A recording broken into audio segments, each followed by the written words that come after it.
15-16 जून 2020 के उस दिन को भुला पाना आसान नहीं है। टीवी स्क्रीन पर एक खबर फ्लैश हुई कि लद्दाख के गलवान घाटी में धोखे से चीनी सैनिक घुसे और उनका मुकाबला करते हुए 20 भारतीय सैनिक शहीद हो चुके थे।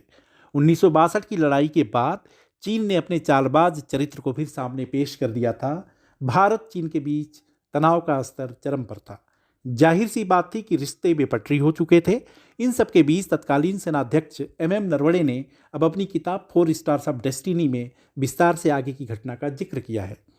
एम नरवणे 31 अगस्त 2020 की रात का जिक्र बेहद सधे अंदाज में करते हुए ये लिखते हैं कि उस रात रक्षा मंत्री राजनाथ सिंह एनएसए और रक्षा कर्मचारियों के फ़ोन लगातार घनघना रहे थे। उन्होंने लद्दाख के ताज़ा हालात के बारे में जानकारी दी, बताया कि किस तरह से चीनी टैंक गलवान के बेहद करीब पहुंच चुके थे।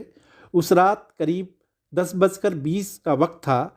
रक्षा मंत्री राजनाथ सिंह का फ़ोन आया और उन्होंने कहा कि पीएम से बात हो चुकी है, जो उचित हो उसे करो।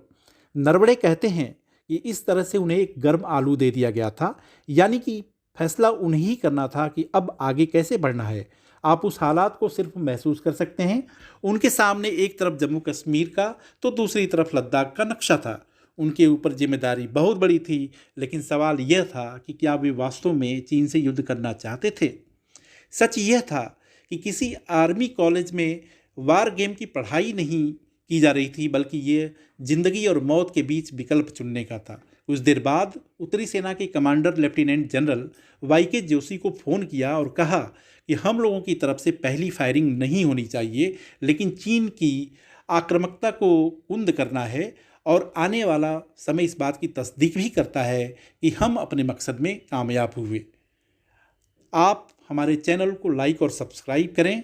देखते रहिए इंडिया अड्डा।